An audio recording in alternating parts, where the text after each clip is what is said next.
النهاردة هعمل معاكم عيش صحي جدا لحساسية الجلوتين وخفيف جدا على القولون ومش هيتعبوا خالص، واحلى عيش هتعمليه صحي وبمكونات بسيطة هتكون معاكي في البيت. عيش او خبز البطاطس والارز.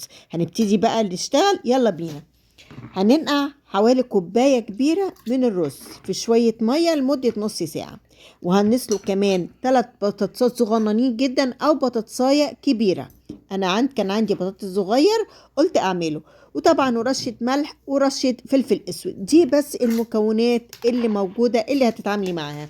هنجيب خلاط بقى وهنحط كوباية الرز طبعا بعد ما اتنقعت وحسينا انها باشت خلاص، وهنحط معاها البطاطس اللي احنا سلقناها ورشة الملح ورشة الفلفل الاسود وكوباية مية. هنحط كوباية مية الاول لحد ما نشوف هتحتاج ولا لا. حطينا المية وهنضرب الخليط بالطريقة دي اهو. هيبتدي يتكون معانا خليط متجانس غليظ نوعا ما. لقيناه غليظ هنحط شوية مية تاني، انا حطيت حوالي ربع كوباية، وهنضرب تاني. كل ما تحتاجي مية تحطي لو احتاجتي. انا عايزاه زي عجينة الكريب بالظبط. بصوا لحد ما يبقى ناعم بالطريقة دي.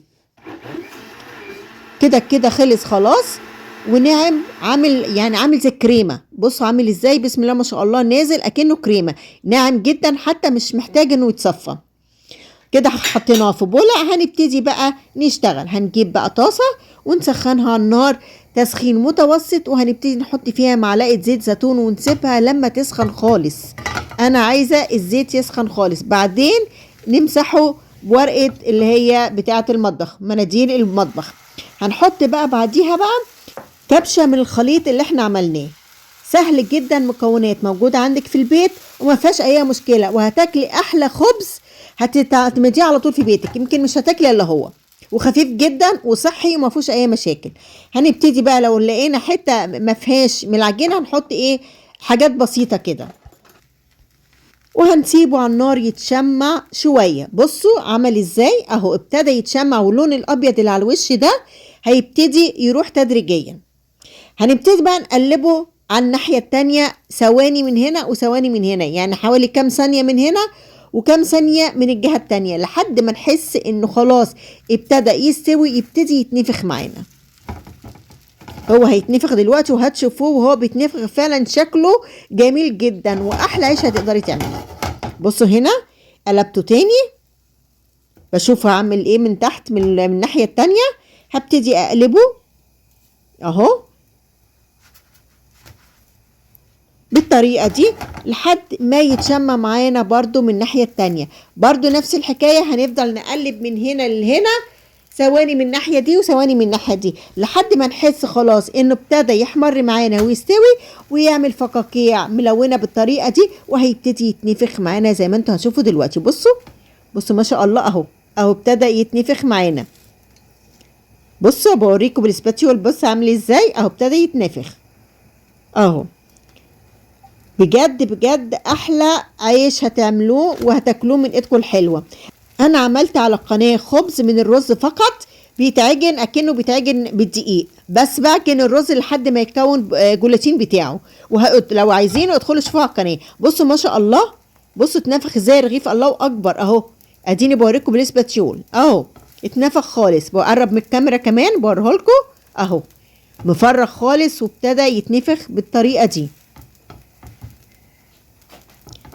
هنبتدي بقى نقلبه الناحية التانية لحد ما نكمل سواه، وهنبتدي نشيله، وهنعمل واحد تاني قدامكم عشان بس تعرفوا الطريقة بالظبط. قبل ما نحط الرغيف التاني هكون مسحة برضو الطاسة بنفس المنديل ان انا مسحت بيه الزيت من اول مرة، بس معلش اللقطة ما جاتش وانا بمسح. هنا بقى هنبتدي نحط ونساوي كده بالطريقة دي عشان يكون الرغيف ما يبقاش تخين قوي، ويبقى حلو ويبقى خفيف في الاكل. خلاص كده اتشمع. عملنا الناحية التانية وهنشوفه دلوقتي رخر وهو بيتنفخ. ما شاء الله احلى عيش هتاكليه. واللي عنده سكر واللي عنده حساسية الجلوتين هيعمله. بص ما شاء الله، بصي ما شاء الله ابتدى يتنفخ. بص بقرب لكم برضو الكاميرا اهو، ابتدى يتنفخ خالص. اهو بسم الله ما شاء الله. وزي ما قلت لكم اللي عنده حساسيه من الجلوتين هياكله مش هيعمل معاه اي حاجه، لانه فعلا معمول من الرز ما فيهوش اي مشاكل.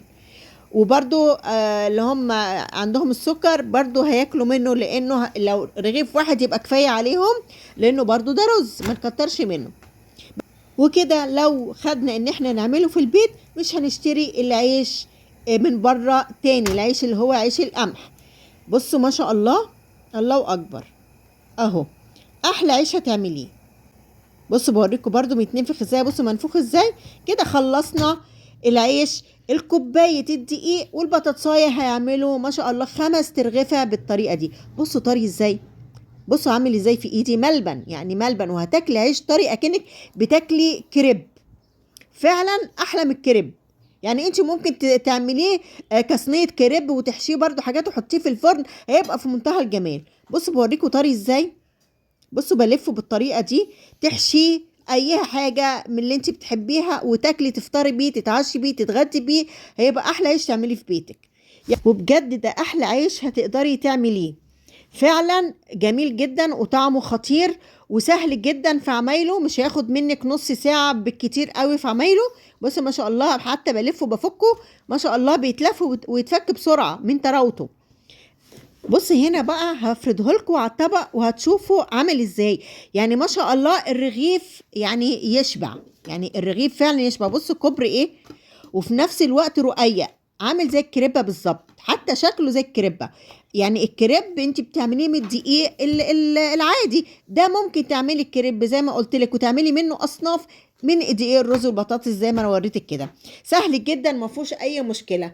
هوريه لكم برده وهو متطبق، شكله كمان في منتهى الجمال اكنه ساندويتش. يعني انت لو جبتي رغيف وحشيتيه هيبقى بالمنظر اللي انت هتشوفوه دلوقتي. بصوا انا بعمله ازاي اهو، الله ما شاء الله، كريب في ايدي، كريب يا اخواتي والله ما شاء الله.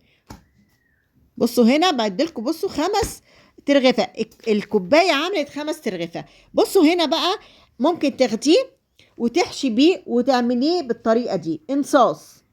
انا بوريهولكوا برضو اهو انصاص، تعمليه انصاص، تعمليه سمبوسك، تعمليه تلفيه رول، هيبقى زي الشكل اللي انت عايزاه. ليه بقى بقولك كده؟ لانه هو فعلا طري جدا ومرن، ممكن تشكليه زي ما انت عايزه. والله والله احلى عيش هتقدري تعمليه وتاكليه في بيتك، صحي وجميل جدا لكل افراد الاسره. بص الجمال، بص الحلاوه، مفيش احلى من كده بجد. وطراوته يعني هتاكلي بدل 1 و2 و3 ولا هتحسي بيه. يلا قومي اعمليه وبالهنا والشفا على قلوبكم. ولو عجبك الفيديو يا ريت لايك وشير واشتراك في القناه وتفعيل الجرس على الكل عشان يوصل لكم كل جديد مني. والسلام عليكم ورحمه الله وبركاته.